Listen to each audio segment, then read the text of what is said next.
Durant ce mois de février, nous sommes en train de voir comment vaincre nos ennemis. Et nous avions dit que Dieu, dans sa parole, nous a donné cette bénédiction. Il nous a donné l'autorité et le pouvoir pour vaincre nos ennemis. La parole de Dieu dans Deutéronome 28:7 nous dit que nos ennemis qui viennent vers nous par un seul chemin pour nous attaquer, ils s'enfuiront par 7 chemins différents. Pour dire, bien-aimés, qu'on a une victoire éclatante, une victoire totale.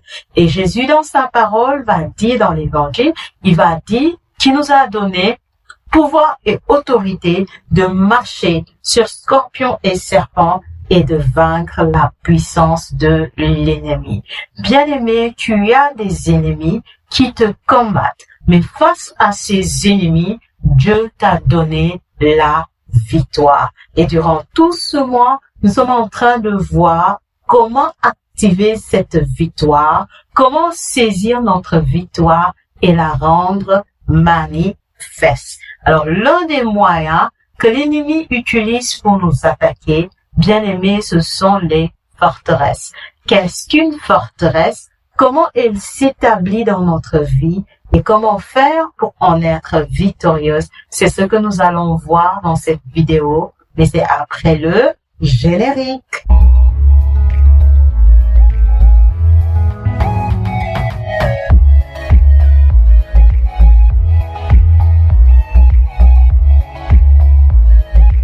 Bonjour la famille, je m'appelle Marie-Paul Pierre.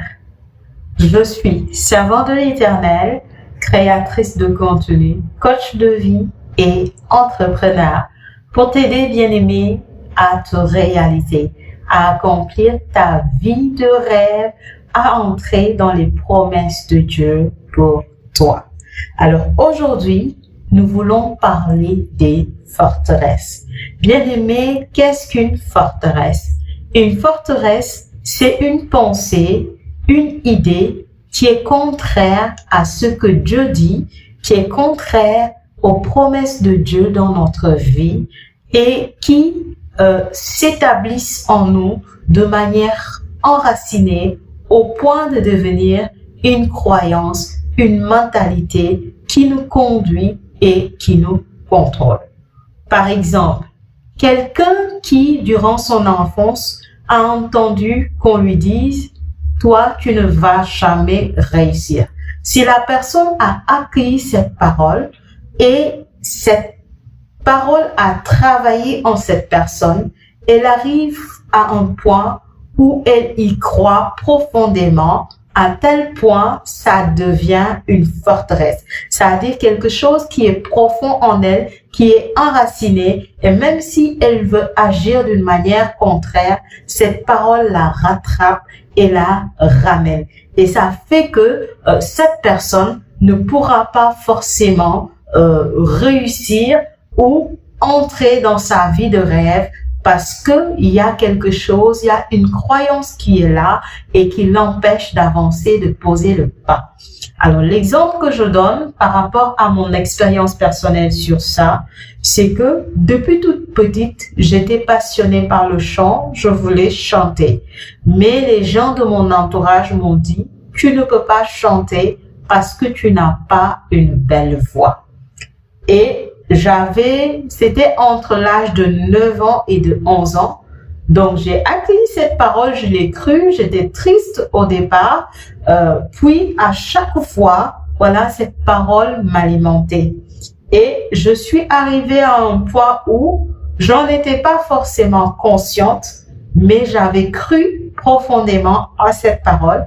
Et à chaque fois que j'avais des opportunités pour chanter, il y avait quelque chose comme une sorte de peur ou je sais pas, quelque chose interne en moi, qui me limitait.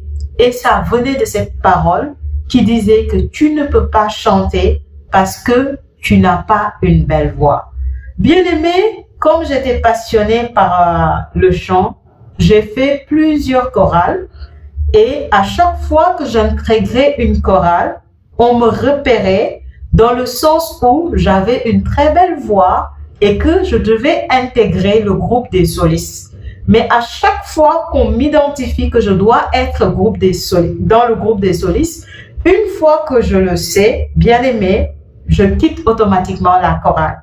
Et c'est comme ça que j'ai fait de chorale en chorale. Je ne peux pas te dire, bien aimé, combien de chorales j'ai fait, tellement que j'ai fait le tour des chorales et des fois même j'allais dans des paroisses qui n'ont rien à voir avec là où j'habite, juste parce que dans notre paroisse, j'ai voulu fuir la chorale. Et donc, je tenais vraiment au chant. Je suis passionnée de chant. Je voulais chanter.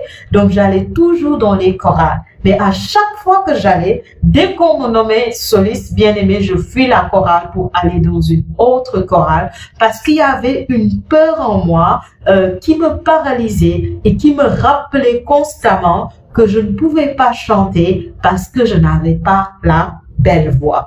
Et c'est comme ça, bien-aimé, dans cette passion, que un jour, je découvre l'opportunité de se former. Alors, je saute de joie et je dis, c'est pour moi l'occasion, voilà, d'aller me former, d'aller façonner ma voix pour avoir une belle voix. Je vais enfin pouvoir chanter. Alors, je pars là-bas. Ce sont des maîtres de chœur qui ont quitté la France pour venir ici former. Des maîtres de chœur qui ont des années d'expérience parce qu'ils étaient maîtres de chœur plus de 30 ans, si je ne me trompe. Et à mes yeux, c'était en tout cas des maîtres de chœur qualifiés dans leur domaine qui sont venus. Je ne sais pas si vous connaissez Akerjoa, donc ils sont venus au Sénégal pour faire la formation et tout. Et ils ont demandé quelles sont les personnes qui veulent faire le soliste, qui veulent entraîner leur voix, améliorer la qualité de leur voix. On leur offre la formation de pouvoir faire ça gratuitement. Donc on était tous en train de se former, mais parmi ceux qui sont venus se former, les gens qui voulaient faire soliste, on les a fait un test et puis mis à part pour pouvoir les former, les donner quelques clés afin qu'ils puissent s'améliorer. Et moi, j'ai fait le test puisque il y avait la passion. Tout le temps, j'étais là à me proposer, mais par la suite, paralysée par ma peur. Et qu'est-ce qui se passe? Je fais le test et puis on me sélectionne, on me prend et puis on part dans le groupe des solistes. On n'était pas nombreux et puis je chante. Mais le maître de chœur était tellement étonné par la qualité de ma voix qu'il a dit « Waouh, quelle merveilleuse voix !» Et il m'a fait « Il te manque juste la formation pour te rayonner. » Et il m'a dit « On ne peut pas te laisser partir comme ça, on va t'intégrer dans le groupe de Akerjoa. » Et il m'a expliqué un peu le principe. Il m'a dit, il y a plusieurs chœurs qui façonnent ce groupe. On va te mettre dans un chœur. Et il m'a mis en rapport avec un chœur et j'ai automatiquement intégré ce chœur. Et dans ce chœur-là, la devise ou la règle du chœur, c'était quoi? Toute personne qui intègre ce chœur doit faire le soliste. Donc, tu n'as pas le droit d'intégrer ce chœur sans faire le soliste. Obligatoirement, dans nos temps de concert, chaque personne doit faire le soliste d'un chant. Et donc, chacun doit se former. Bien aimé, je t'assure, chez moi, je prends le temps de faire toutes les techniques vocales. Tout ce qu'il fallait faire, je faisais tout. Mais au moment de venir chanter, de venir faire le solo, je vais te sortir une voix bizarre. Tu vas te demander, mais ça, c'est quelle voix? Et pendant longtemps, j'ai combattu ça. Imagine, des gens qualifiés venir me dire que j'ai une belle voix, mais malgré cela, je tends toujours la peur. Et quand je chante, plusieurs personnes viennent me dire, mais tu as une belle voix, une belle voix. Mais pourtant, moi-même, je sais, à chaque fois que je dois prendre le micro pour chanter seul, il y a quelque chose qui me dit, tu ne peux pas, tu ne peux pas, tu ne peux pas. Et c'est dans la rencontre avec le Seigneur que je découvre que l'Éternel m'a appelé pour ce ministère. Il m'a consacré pour ça. Et bien aimé, pour te dire que l'ennemi avait vu dès à l'avance que l'Éternel voulait faire avec moi quelque chose au travers de ma voix, qu'il s'est levé pour donner une parole qui allait me pénaliser et m'empêcher de relâcher ce don ou cette grâce.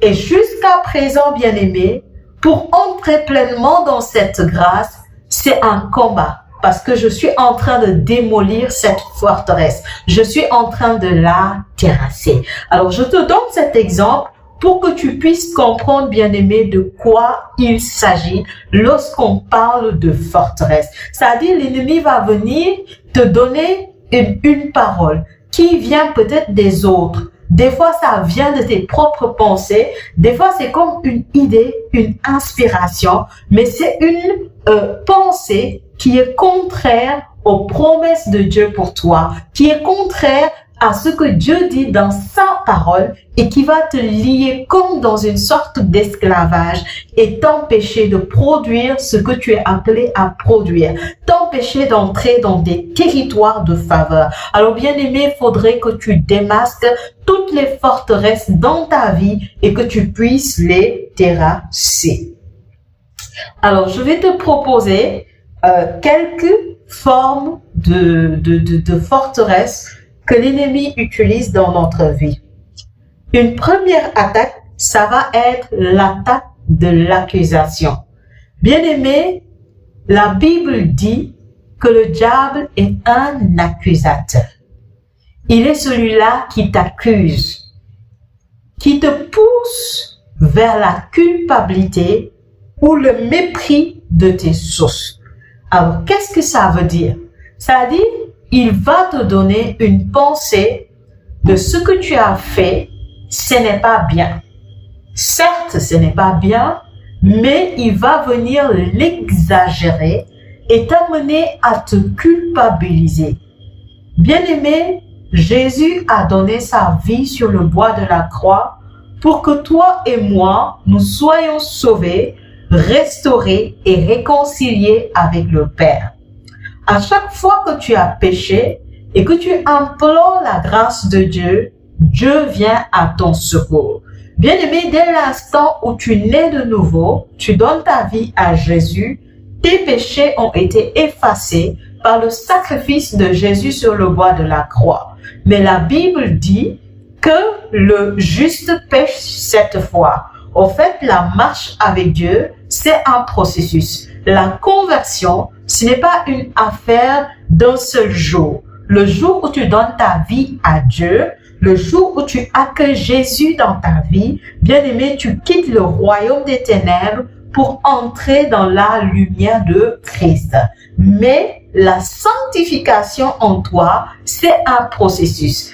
On a l'habitude de dire que la conversion, c'est du berceau au tombeau. Pour dire, bien-aimé, que tous les jours de ta vie, tu dois te convertir de quelque chose. Tu dois grandir en sainteté. Tu dois grandir dans la conversion. Chaque jour, tu dois crucifier la chair et apprendre à mourir à toi-même, à mourir à ton ego, à mourir à la chair, à mourir à ce qui te conduit vers le péché, vers le mal, vers ce qui n'honore pas Dieu. Donc la conversion, c'est un processus de chaque jour. Et plus tu grandis dans la présence de Dieu, plus tu grandis en sainteté, plus tu t'approches de Dieu, plus tu seras davantage pur, plus tu auras la force, voilà, de te détourner du péché, du mal et de tout ce qui ne glorifie pas Dieu.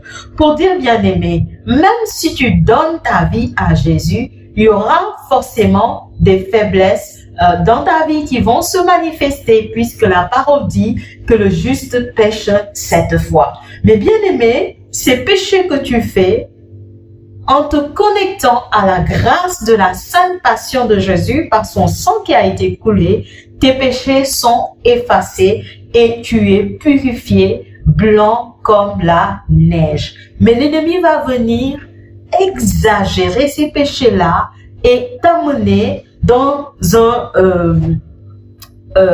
une pensée de culpabilité. Il va vouloir t'enfermer dans ton péché et t'amener, bien-aimé, comme à dénigrer le pardon de Dieu, la miséricorde de Dieu. Alors c'est une attaque de l'ennemi, c'est une forteresse qui va passer au travers de tes pensées. Bien, plusieurs personnes vivent cela. Ils n'arrivent pas à accueillir le pardon de Dieu dans leur vie. Ils n'arrivent pas à accueillir la miséricorde de Dieu dans ta vie. Tant bien même que tu as entendu la parole de Dieu te dire que Jésus s'est donné sur la croix et tes péchés ont été pardonnés. Bien-aimé, tu es tendu. Bien-aimé, tu ne sens pas la faveur. Tu ne sens pas la grâce. Tu as l'impression d'être constamment condamné, d'être dans la tristesse et pour certaines même, ça va même être une souffrance psychologique parce qu'ils se culpabilisent de leurs péchés, de leurs fautes. Alors bien aimé, si tu es dans cette situation, aujourd'hui, accueille la faveur de Dieu. Aujourd'hui, accueille la grâce de Dieu. Accueille la miséricorde de Dieu, le pardon de Dieu. Dieu t'a pardonné gratuitement parce qu'il est un Père aimant. Parce qu'il est amour, il est miséricorde, il prend soin de toi, il veut te combler, il a compassion de toi. Il t'a créé par amour, il t'a façonné par amour et par amour, il t'a sauvé. Cela ne dépend pas de tes prouesses, cela dépend de son amour paternel. Alors tout ce qu'on te demande à toi, c'est d'accueillir le pardon de Dieu et de croire en sa miséricorde. Et tu verras, les choses vont changer pour toi. L'autre forme d'accusation, bien-aimé, c'est de t'amener à mépriser tes sources. Alors quand on parle de sources, on parle des pères. Bien-aimé, Dieu nous bénit. Il nous donne sa grâce. Mais souvent, pour que nous ayons accès à cette grâce, Dieu passe par des êtres humains. Il ne descend pas directement du ciel pour nous donner quelque chose et il ne met pas forcément la bénédiction entre nos mains, mais il passe par quelqu'un pour nous donner cette bénédiction. Il passe par quelqu'un pour nous donner cette faveur. Et cette personne, bien-aimée, souvent ce sont nos pères, tes parents biologiques, tes parents dans la foi, tes parents dans le milieu professionnel, c'est-à-dire tes supérieurs, ceux qui ont autorité sur toi, ce sont tes sources de bénédiction. Alors Dieu passe par eux pour te bénir. Mais ce que le diable va vouloir faire, c'est de les accuser devant toi. C'est-à-dire chaque personne a des faiblesses et des limites. Et le diable va ouvrir tes yeux et te montrer leurs faiblesses et aggraver leurs faiblesses à tes yeux pour t'amener à les accuser, pour t'amener, bien-aimé, à les mépriser et ainsi t'empêcher de recevoir toute bénédiction que Dieu voulait faire passer au travers de leur vie. Alors, bien-aimé, à chaque fois que tu te retrouves devant des gens qui sont soit tes autorités, tes supérieurs ou tes sources de bénédiction et que tu vois en toi qu'il y a eu des circonstances qui se sont passées. N'oublions pas, la fois passée, j'avais parlé d'avatar, les moyens de l'ennemi et les cibles. Bien aimé, l'ennemi peut utiliser des moyens et mettre des circonstances pour t'amener à mépriser tes sources. Alors, il te faut les discerner par le secours du Saint-Esprit, démasquer, dévoiler l'œuvre de l'ennemi parce qu'il est le père du mensonge. Il se cache pour faire ce qu'il veut faire. Bien aimé, il faut par le Saint-Esprit que tu le dévoiles, que tu le démasses et que tu sois victorieux, victorieuse de cela. Alors, l'autre type de forteresse, bien aimé, ça va être les fausses informations.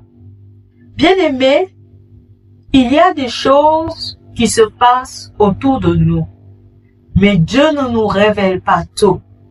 Mais l'ennemi, des fois, il nous révèle des informations qu'on n'est pas prêt à accueillir juste pour nous détourner de la voie de Dieu. Alors, bien aimé, pour comprendre cela, nous allons aller dans Genèse 3. Qu'est-ce qui s'est passé dans Genèse 3? Dieu a créé l'univers entier et tout ce qui existe, le ciel et la terre et tout ce qu'il contient. Il a créé l'être humain et il a façonné la terre, il lui a demandé de cultiver la terre, Il a créé Adam, il a créé Ève. Et puis, il leur a recommandé de ne pas manger l'arbre de connaissance de la vie et de la mort. Bien-aimé, Dieu lui a permis de manger tous les fruits des autres arbres, mais les fruits de cet arbre, il ne devait pas manger cela. Et qu'est-ce que va faire le serpent? Il va venir et il va inciter Ève à manger le fruit défendu. En quoi faisant justement? En lui donnant une information qu'elle n'était pas prête à accueillir. Bien-aimé, le diable savait que ce fruit, donne la connaissance sur la vie et la mort. Ce n'est pas faux. Il a donné une information qui était avérée, une information qui était vraie. Mais Dieu n'avait pas donné cette information à Adam et à Ève. Pourquoi? Parce qu'ils n'étaient pas prêts à accueillir cette information. C'était précoce pour eux de connaître cette information et le diable va venir les donner cette information dans le but de les détourner de la voie de Dieu. Alors, on va aller dans cette parole et on va lire cette parole. C'est dans Genèse 3. Alors, écoutez bien ce qui se passe. Le serpent était le plus rusé de tous les animaux des champs que le Seigneur Dieu avait fait. Il dit à la femme, « Alors, Dieu vous a vraiment dit, vous ne mangerez d'aucun arbre du jardin. » La femme répondit au serpent, « Nous mangeons les fruits des arbres du jardin, mais pour le fruit de l'arbre qui est au milieu du jardin, Dieu a dit, vous n'en mangerez pas, vous n'y toucherez pas, sinon vous mourrez. » Le serpent dit à la femme, « Pas du tout, vous ne mourrez pas, mais Dieu sait que le jour où vous en mangerez, vos yeux s'ouvriront et vous serez comme des dieux, connaissant le bien et le mal. » Alors, bien-aimés, qu'est-ce que nous voyons? Que le fruit de l'arbre permet d'ouvrir les yeux et de connaître ce qui est bien et ce qui est mal. Mais Dieu ne l'a pas dit à la femme. Il ne l'a pas dit aussi à l'homme. Ni à Adam, ni à Ève. Dieu n'a donné cette information. Pourquoi? Parce qu'il n'était pas prêt à accueillir cette information. Alors, observez ce que la femme dit au serpent, parce que c'est ce que l'Éternel leur avait dit. Il dit, nous mangeons les fruits des arbres du jardin, mais pour le fruit de l'arbre qui est au milieu du jardin, Dieu a dit, vous n'en mangerez pas, vous n'y toucherez pas, sinon vous mourrez. Alors Dieu leur a simplement dit, il ne faut pas manger. Si vous mangez, vous allez mourir. Mais le diable, il vient derrière, il dit pas du tout. Mais si vous mangez cet arbre, vous allez connaître ce qui est bien et ce qui est mal. Alors, est-ce que s'ils mangent l'arbre, ils allaient mourir? Oui, c'est la vérité parce qu'ils sont morts spirituellement dans le sens où ils sont éloignés de Dieu. Bien-aimé, quand tu as Dieu dans ta vie, tu es vivant sur le plan spirituel. Mais dès que Dieu n'est plus dans ta vie sur le plan spirituel, tu es mort. Alors, lorsqu'ils ont mangé l'arbre là, ils sont morts sur le plan spirituel. Alors, ce que Dieu dit était vrai. Mais Dieu ne leur a pas donné une information complète. Il ne leur a pas dit que l'arbre allait leur donner la connaissance de ce qui est bien et de ce qui est mal. Mais le diable va venir derrière et leur donner cette information. Et c'est cette information qui va conduire à la femme de goûter l'arbre. Parce qu'elle a pris le temps de vouloir méditer à ce que le diable a dit. Et en méditant, elle s'est dit que ce fruit est bon à manger. Et elle a goûté. Bien aimé, pour dire qu'il y a des attaques de l'ennemi qui viennent nous donner des informations dont on n'est pas censé savoir. Mais tout cela pour nous détourner de la voie de Dieu. Bien-aimé, chaque être humain a des faiblesses. Je te donne un exemple simple. Chaque être humain a des faiblesses. Maintenant, Dieu peut t'amener dans une entreprise et te dire que c'est sur ce territoire-là que je veux te bénir.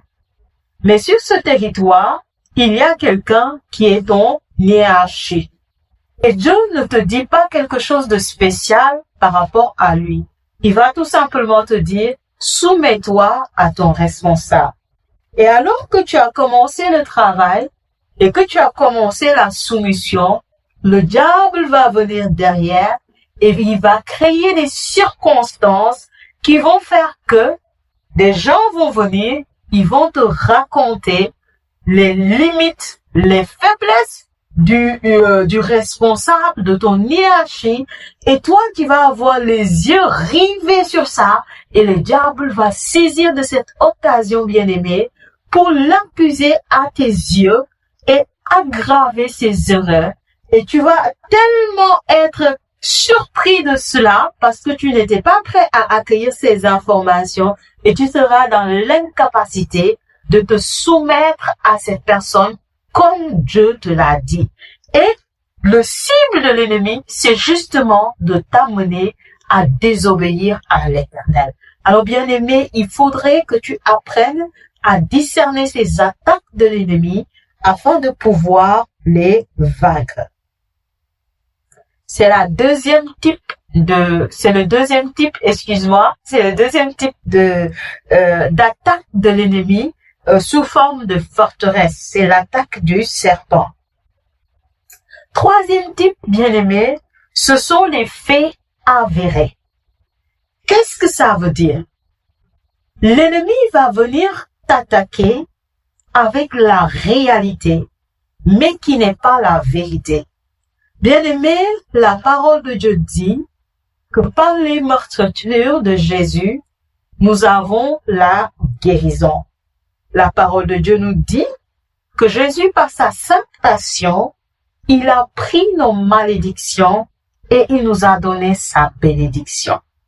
Bien-aimé, parfois l'ennemi peut te maintenir dans une situation de maladie ou de pauvreté extrême ou une situation qui traduit la malédiction. Il te maintient dans ça, c'est ta réalité actuelle, mais la réalité n'est pas la vérité. Mais son but à lui, c'est de vouloir t'amener à croire que la parole de Dieu n'est pas vraie parce que dans ta vie, tu ne le réalises pas.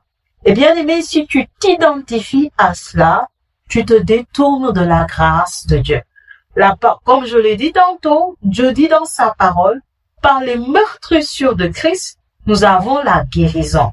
Lorsqu'une maladie vient dans ta vie, l'ennemi peut se saisir de cette maladie pour t'amener dans une croyance qui te maintient dans l'esclavage. Il va te faire croire, puisque tu es malade, donc ce que Dieu a dit dans sa parole, ce n'est pas vrai. Dieu te dit qu'il t'a béni de toutes sortes de bénédictions au ciel dans le Christ. Mais ta réalité actuelle, c'est-à-dire que tu n'arrives pas à avoir les moyens pour prendre en charge tes besoins de tous les jours, tes besoins quotidiens. Et l'ennemi va se saisir de cette réalité pour t'amener à croire que toi, tu ne peux pas être riche, tu ne peux pas être béni et que ce que Dieu dit dans sa parole, est-ce que c'est la vérité? Donc, il va t'amener à douter de la parole de Dieu. Il va t'amener à douter de ce que Dieu a dit. Voilà pourquoi plusieurs personnes remettent en cause les paroles de l'Éternel. Pourquoi? Parce que leur réalité n'est pas forcément conforme à ce que Dieu dit dans sa parole. Mais bien aimés, n'oublions pas que toutes les bénédictions de Dieu s'obtiennent par la foi. Et la parole de Dieu nous dit dans Hébreux 1 que la foi, c'est la ferme assurance de ce que l'on espère, la démonstration de ce que l'on ne voit pas. Bien-aimé, si tu vois quelque chose, c'est que ce n'est plus la foi. C'est ce que tu ne vois pas, c'est ça la foi. Ce que tu ne vois pas et que tu crois, c'est ça la foi. Alors, lorsque tu traverses des réalités contraires à la parole de Dieu, tu dois manifester la foi. Tu dois affirmer et déclarer la foi. Mais le but de l'ennemi, c'est de se saisir de ces réalités-là pour t'amener à douter de la parole de Dieu, à douter des promesses de Dieu, pour te maintenir en esclavage, en captivité. Alors, faudrait le refuser. Troisième forme d'attaque sous forme de forteresse, ça va être la peur. Bien-aimé, l'ennemi utilise souvent des problèmes gigantesques, des problèmes qui nous dépassent, des faits qu'on n'est pas en mesure de traiter ou de régler. Par exemple, certaines personnes qui à chaque fois, lorsqu'ils doivent se lever pour faire quelque chose d'important, ils voient un malheur arriver dans leur vie, à tel point que ça alimente la peur et au final, on a peur de faire quelque chose d'important. On a peur de se lever et de faire des conquêtes, c'est-à-dire d'aller vers la réussite, le succès, etc. Pour certaines personnes, à chaque fois qu'ils doivent passer un examen, il y a comme une maladie qui vient. Et ça fait que, à chaque fois que tu dois passer un examen, tu sens la peur qui est là. Pour d'autres personnes, voilà, dans leur famille, il y a des circonstances telles que quand tu as l'âge de 20 ans, par exemple, tu meurs. Et ça fait que dès que tu as 18 ans, 19 ans, la peur commence à monter en toi, bien-aimé. Et là, ce sont des exemples que je donne, mais il y a plusieurs exemples, plusieurs faits que l'ennemi utilise pour maintenir les gens dans la captivité. Bien-aimé, à chaque fois que tu te rends compte qu'il y a un problème énorme dont tu n'es pas en mesure de traiter seul et que ça alimente la peur en toi, tu dois entrer en prière et te laisser remplir par le Saint-Esprit pour qu'il règne davantage dans ta vie et qu'il règne dans cette situation afin qu'il te donne l'orientation et qu'il démasque les plans de l'ennemi. Ne te laisse pas entraîner par la peur. Dieu te donne la victoire sur tous tes ennemis. Venus par un seul chemin, ils disperseront par 7 chemins différents. Et la foi dans cette parole, bien-aimée, affirme-le, déclare-le et manifeste cela au quotidien dans ta vie.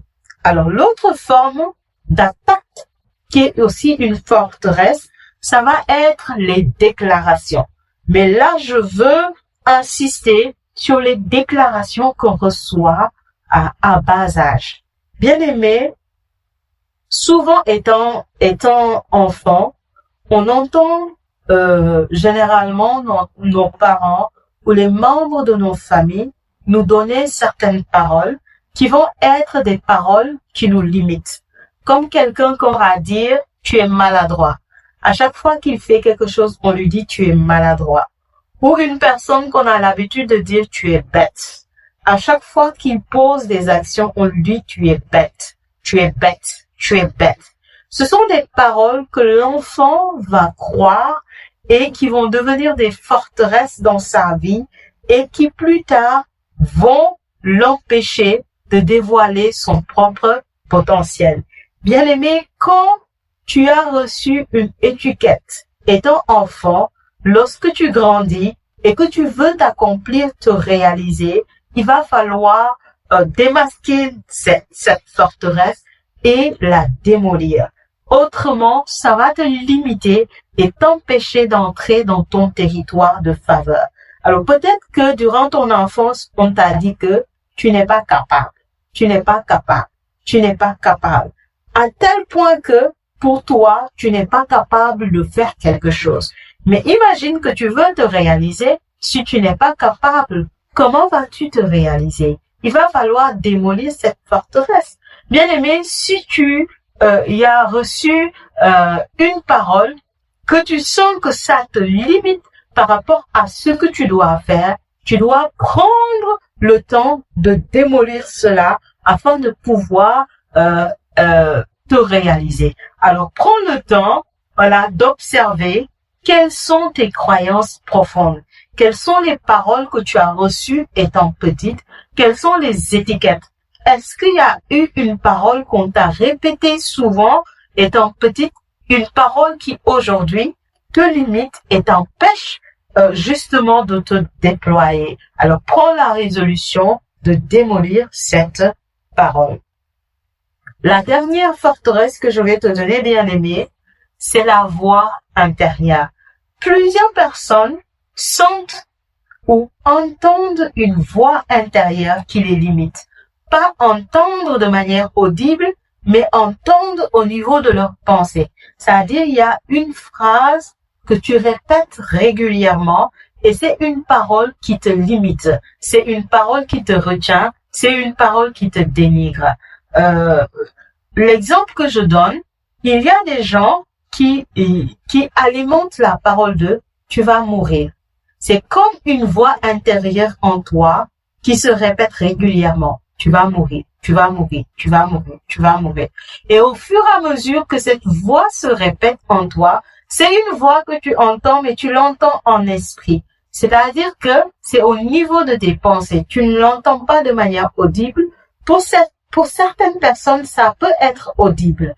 Mais pour la plupart, c'est au niveau des pensées. Tu entends, tu vas mourir, tu vas mourir, tu vas mourir. Pour d'autres personnes, c'est tu ne vas pas réussir. Tu ne vas pas réussir, tu ne vas pas réussir, tu ne vas pas réussir.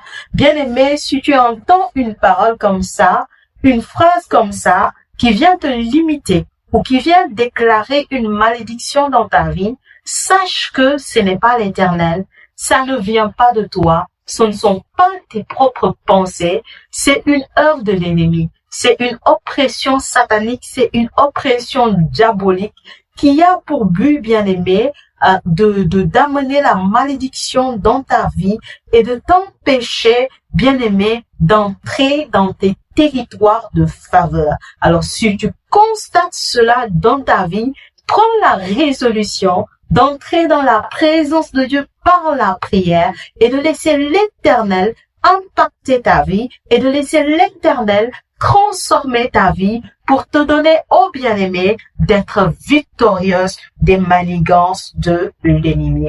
Alors, comment faire pour avoir la victoire? Bien-aimé, il faut un changement de mentalité.